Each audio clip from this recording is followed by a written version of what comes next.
itu sebenarnya dari perencanaan kita anggap sudah benar. Sudah benar. Tetapi nah ini yang disayangkan ini tetapinya ini nanti jadi tetapi begini, banyak teman-teman yang dalam pelaksanaan ini banyak sebenarnya teman-teman yang belum mampu sebenarnya kompetensinya terkait ini.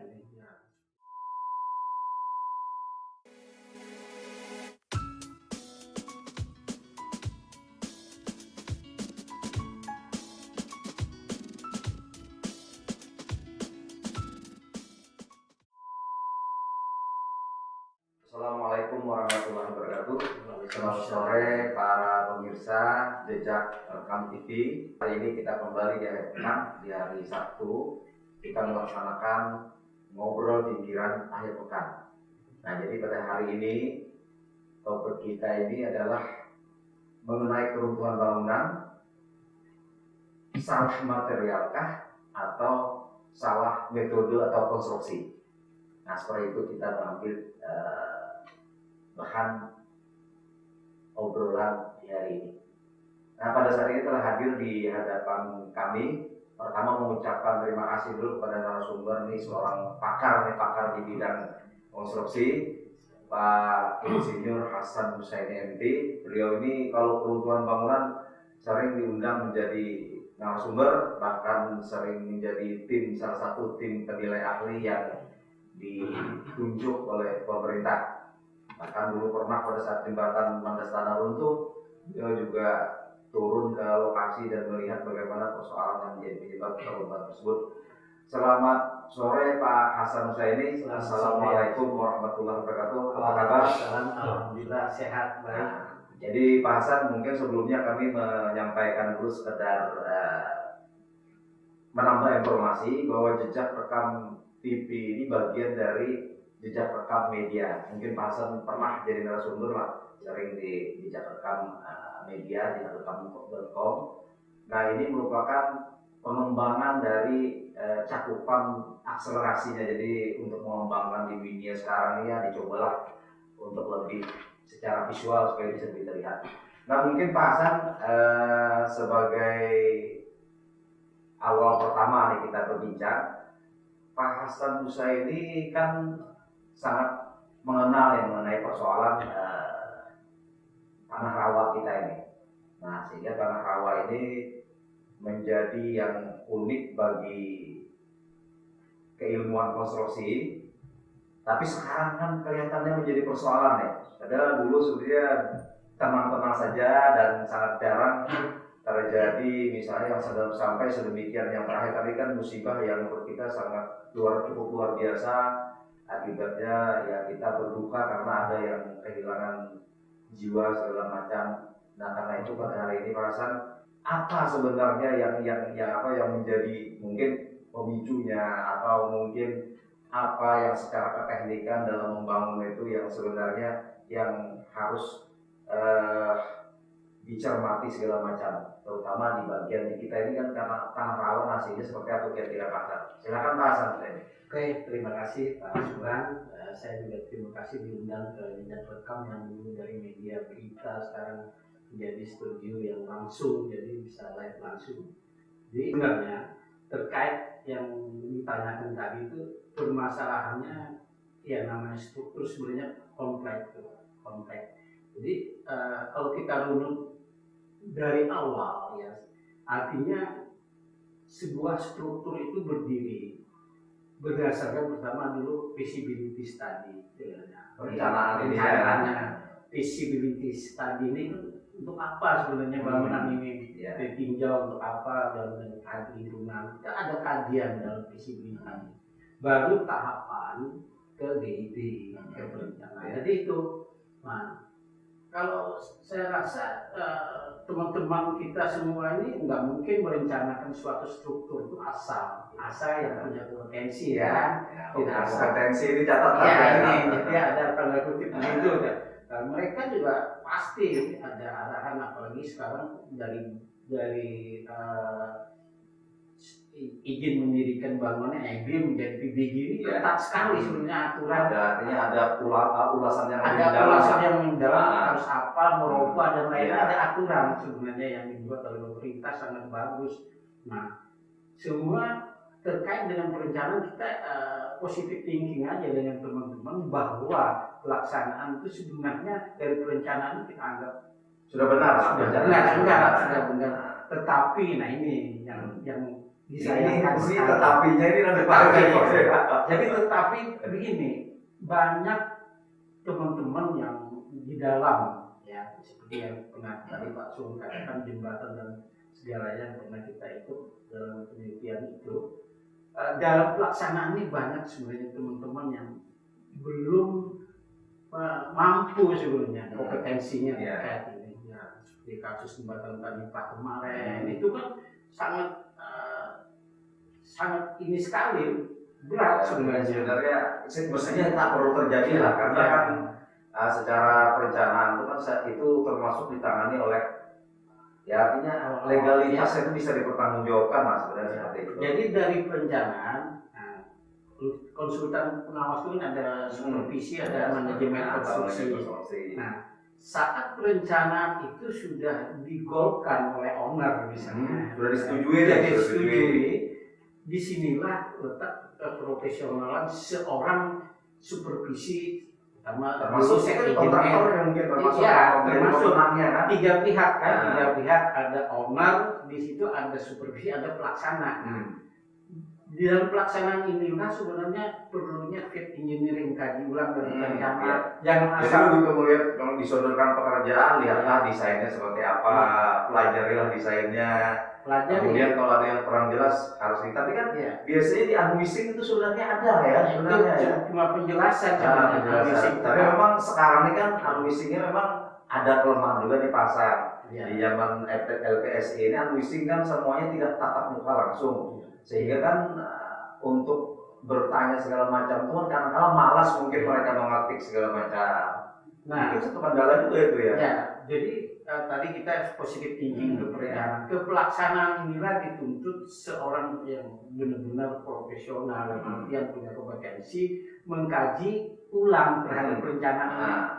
Bahkan di dalam pekerjaan ada istilahnya soft drawing sebelum dikerjakan rumah sebenarnya di situ ada program semua. Jadi ada tahapan yang dinamakan fit engineering, kaji ulang dari tiga pihak kan. Jadi kaji ulang apakah dari pengalaman kita hampir 30 tahun lebih di dunia supervisi dan pengawasan itu tak pernah dilakukan.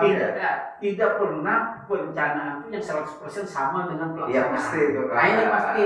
Jadi kalau kita tidak bisa mengkaji dari perencanaan ini, ini yang berat. Timbul masalah yang nah itu dituntut sebenarnya. Jadi pertama ini berarti kan salah satunya adalah perencanaan. Sebenarnya perencanaan itu bukan melulu benar terus kan, bisa saja salah banyak. Apalagi kan di daerah rawa ini kadang-kala kan banyak lah, misalnya kita pernah mengalami kebetulan pasar di beberapa mungkin kurang lebih 10-an tahun yang lalu lah. Ya ada konsultan dari luar daerah karena dia itu beranggapan pikirnya nih Banjarmasin ini adalah daerah sama dengan daerah yang keras, yang daerah tidak rawa, lalu dia bikinlah desain itu sama dengan yang ada di tanah keras. Nah ya karena ini proyek swasta kebetulan. Nah begitu di pekerjaan itu ditawarkan ke kita, nah itulah yang tadi Pak Hasan sampaikan, pentingnya melihat mengenai pekerjaan ini seperti apa. Akhirnya kita mendapatkan bahwa ternyata fondasi itu harusnya tidak seperti itu, harusnya ada tambahan lagi tiang pencangnya yang harus diberikan di bawah plat fondasi itu. Nah jadi itu mungkin salah satu contoh seperti pembahasannya. Jadi kebanyakan di sini teman-teman di dalam hal kaji ulang terhadap perencanaan tadi, ini yang terabaikan mungkin atau terlupakan. Kadang-kadang nggak terlupakan juga, cuman menjustifikasi teknisnya yang nggak mampu. Dari dukung yang perencanaan dengan yang dirubah gimana? Misalnya kalau dulu misalnya kita ambil contoh kalau dulu bebannya misalnya bata merah yang berat Nah, karena ada perubahan tadi bisa saja harus disesuaikan menjadi cukup baterainya, dikurangi misalnya bagian-bagian di atasnya. Misalnya penutup atas yang biasanya dak beton digantilah dengan yang lebih ringan. Mungkin seperti itu salah satu yang solusinya setelah kita mempelajari tadi ya, melihat. Ini kan kasus kita yang banyak yang terjadi ini kan karena proyek itu kan ada yang pemerintah, ada yang swasta, ada yang misalnya yang bangun sendiri.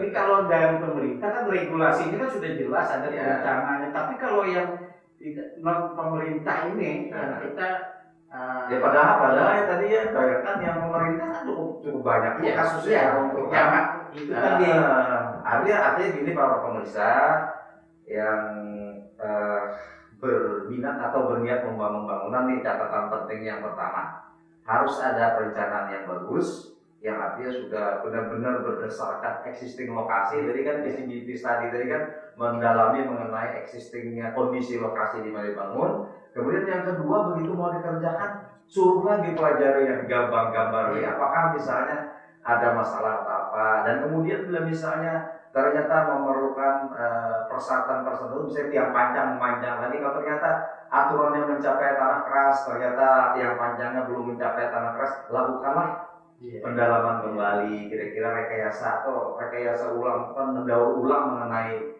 persoalan di gambar sebelum dilaksanakan secara berkelanjutan berikutnya. Nah kemudian yang Pak Hasan, yang kedua itu tadi disampaikan di proses pelaksanaannya. Nah tapi mungkin saya belum masuk ke yang kedua.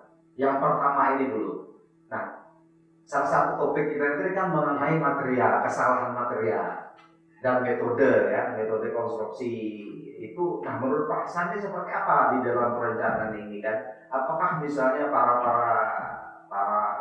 perencana misalnya itu benar-benar memahami nih mengenai misalnya persoalan kualitas, mungkin kelebihan material, kekurangannya seperti apa, kemudian termasuk misalnya metode konstruksinya, pilihannya seperti apa, itu seperti apa nih Pak, pengalaman Pak Hasan melihat itu? Jadi gini, kalau terkait dengan material, sebenarnya kalau ini regulasi dari pemerintah sudah jelas Pak Subhan, mutunya sudah tercover sesuai standar SNI. Nah itu kan baik beton dan lain-lainnya, itu kan dikawal oleh konsultan supervisi. Nah kalau yang konsultannya kan nggak masalah nih, kalau ini proyek pemerintah ada mekanisme. Ini kalau swasta, ini yang swasta ini sebenarnya juga perencana juga harusnya seperti itu sudah menampilkan juga, saya yakin menampilkan berdasarkan mutu-mutu yang ada ini sesuai standar. Mereka berhitung misalnya beton K350 atau FC berapa, udah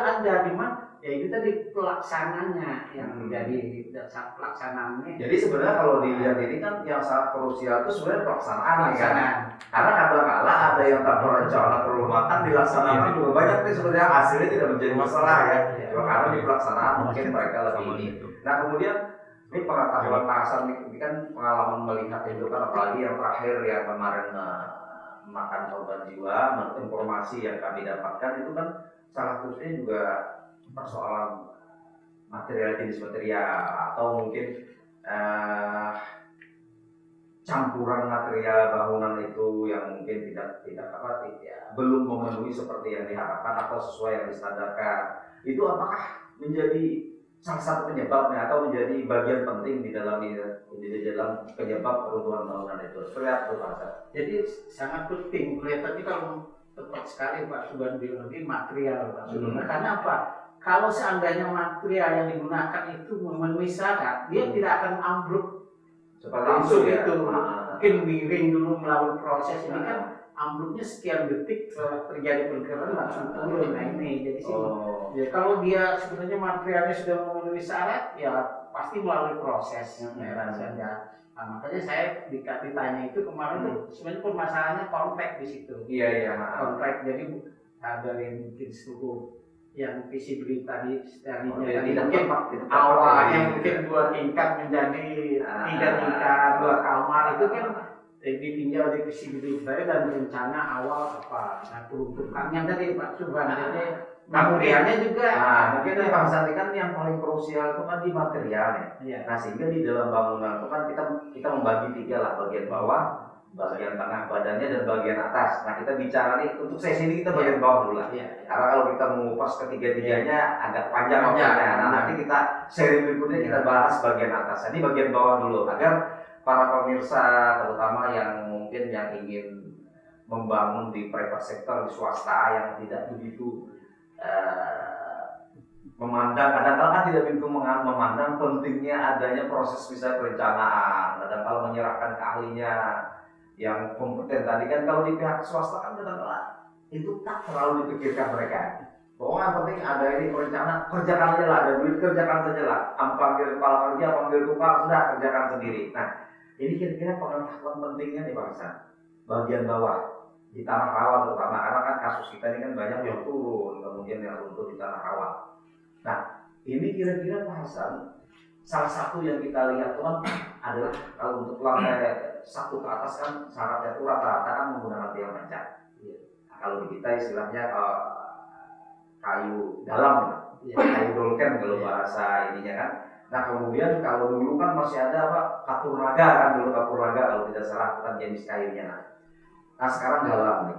Ini menurut Pak Hasan sebenarnya efektivitas atau keamanan galam di sekarang ini seperti apa nih? Karena gini, kita mencari galam misalnya yang panjangnya 7 meter itu sangat sulit sekali, belum yang besarnya seperti itu. Kalau dulu kan era tahun 90-an sampai 2000-an kan untuk yang besar 15, 12, 15 besar sih, itu kan masih mudah ditemui. Bahkan sampai yang panjang 12 meter, 9-12 meter masih mudah.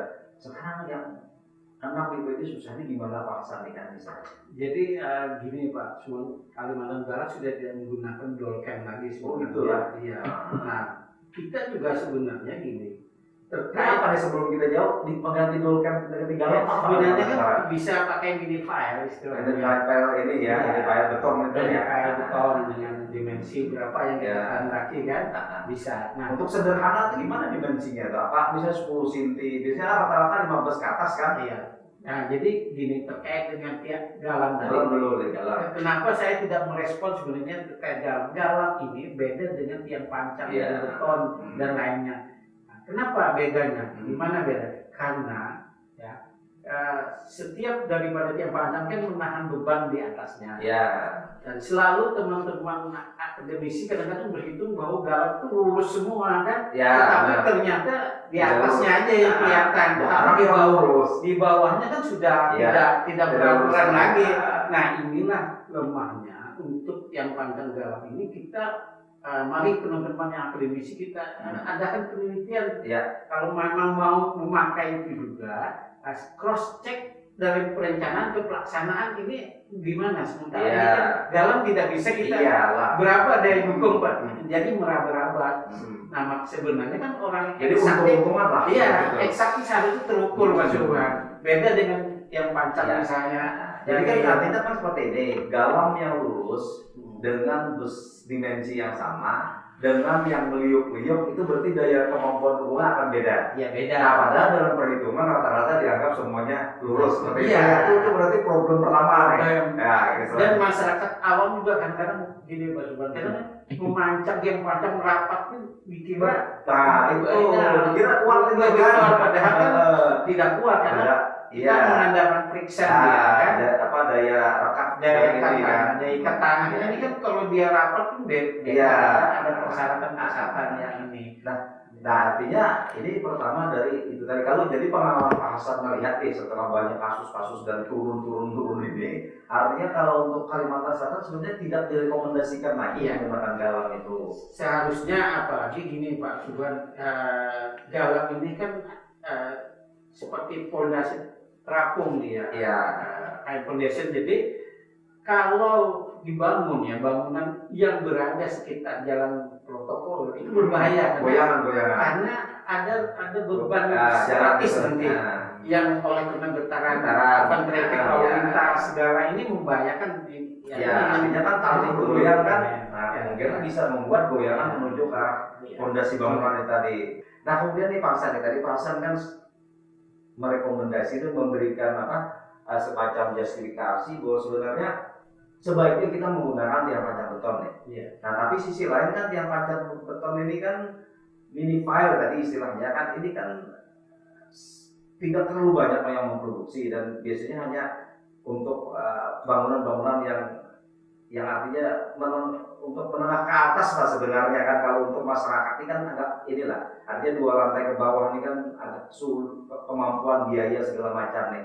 Nah kira-kira Pak Hasan, bagaimana nih untuk mengatasi itu tadi? Karena kan orang kadang-kadang, wah kalau aku memakai tiang pancang beton ini mahal sekali, kalau galam kan jauh, selisihnya gimana nih kira-kira solusinya? Jadi sebenarnya kan fondasi itu kan berhitung Pak Sudan. Walaupun fondasi tiang pancang galang tadi sebenarnya kan kalau benar-benar sesuai dengan perencanaan, saya rasa sebenarnya apapun tidak masalah. Tapi ada tahapan yang dibolehkan nanti mungkin silakan teman-teman akademisi mungkin yang pakai galangnya bangunan hanya tingkat berapa yang diperbolehkan, sesuai bebannya harus berapa, itu ada batasan, ada standarisasi. Iya. Kalau membangun di tanah rawa dengan misalnya konstruksi strukturnya itu adalah yang kayu dalam, maka otomatis dia hanya mampu menahan dengan beban sekian. Di luar daripada itu tidak menjadi bahan rekomendasi untuk digunakan. Nah sekarang kita akan berada di pasar. Galam ini kan memang bahan yang dibutuhkan, tapi sekarang kan sebagai langka. Nah kalau tidak ada nih pilihannya kan tadi kalau beton tadi atau kemana lagi nih kira-kira? Artinya masyarakat yang tadi yang sederhana pun kan harus. Jadi itu tadi kan ada batasan. Kita kan dulu galang juga tidak harus dipancang. Kita kan ada fondasi yang kaca kuning. Kan itu kan tapi untuk bangunan yang sederhana dengan beban yang tidak terlalu. Ini kita nih memang perlu menarik nih pasal, memang perlu didalami lagi tiang pancang. Kan ada asumsi nih sebenarnya bahwa tiang pancang beton itu kan kita harus asumsi harus mencapai tanah keras. Tapi tidak jarang sebenarnya yang tidak mencapai tanah keras. Karena kan yang namanya di dalam itu kecuali teliti sekali melakukan boringnya atau sondirnya itu sangat teliti, baru bisa mendapat gambaran mengenai kekerasan di dalamnya. Itu bagaimana Pak Hasan? Kan karena kan misalnya nih ada yang membangun misalnya rumah 2 lantai misalnya, tapi karena punya duit dalam kayaknya ragu dia, teruslah menggunakan aja tiang pancang beton misalnya seperti itu. Nah tapi kan dia berasumsi bahwa bagaimana kalau tiang pancang beton ini kan kalau misalnya kalau 100 batang galam itu sama dengan biayanya kalau misalnya menggunakan yang midipel 15 atau 20 kan paling mampunya kan 2 batang kan, 2 batang yang 6 meter atau 3 batang maksimalnya. Itu bagaimana tuh Pak Hasan kira-kira rekayasanya? Jadi gini, sebenarnya tiang pancang beton itu juga tidak harus engineering Pak, tidak harus mencapai tanah keras ya. Tapi kita menggunakan friction kan bisa. Cuma tidak. Bagaimana bandingannya dengan galam? Bandingannya kemarin yang kita di Citra Garden pernah ada kita cek juga dari perhitungan teman-teman, malah di 50 galam itu bisa 5 tiang pancang dari mini file aja. Jadi perbandingannya dengan panjang yang sama. Dengan panjang yang sama. Berarti kalau 6 meter dikonversikan menjadi 6 meter. Jadi artinya daya isapnya itu tadi setara dengan 50. Jadi cukup 5. Itu dimensinya sekitar 15 per 20. Itu yang berhitung dari data boring atau kita ada friction tanah di setempat tuh. Dia kalau friction itu otomatis kan kaitannya dengan dimensi daripada tiang pancang. Nah jadi para pemirsa, ini kan menarik sekali nih kan, kita baru mendalami persoalan di bawah. Bagian bawah Pak Hasan, nanti Pak Hasan kami undang lagi untuk yang di bagian atasnya lagi, lebih teknis supaya kita jangan sampai lagi kejadian yang seperti terulang. Dan ini untuk masa depan bagi kita Kalimantan Selatan dalam membangun itu seperti apa di daerah rawa itu yang paling tepat. Nah yang berikutnya Pak Hasan, tadi kita bicara tiang pancang, nah sekarang kita bicara metodenya. Metode ini kan sangat penting, misalnya seperti ini. Kan setelah tiang pancang itu kan umumnya ada yang namanya pemersatunya, fondasinya lah kalau tile cap-nya lah, kalau bahasa kita awam itu kayaknya cakar ayam apa namanya ya cakar ayamnya itulah.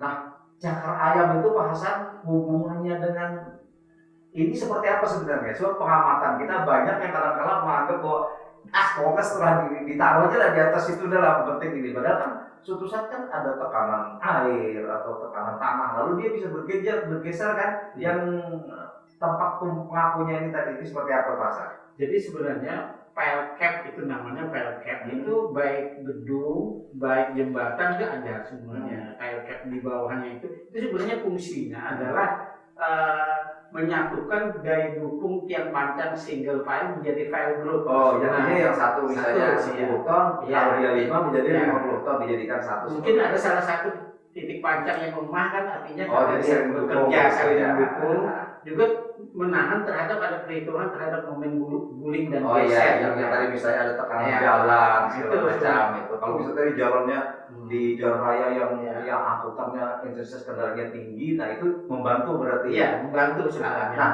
di dalam kita nih Pak, tiang pancang ini galam gitu. Nah, galam itu kan biasanya tidak dicantolkan dengan apa platnya itu, cakar ayam itu seperti apa tuh konsekuensinya Pak Hasan? Karena banyak saya amati jarang yang menyatukan karena memang sulit untuk dicatukan Pak. Kadang-kadang kan ada ya udah kita taruh aja di itu paku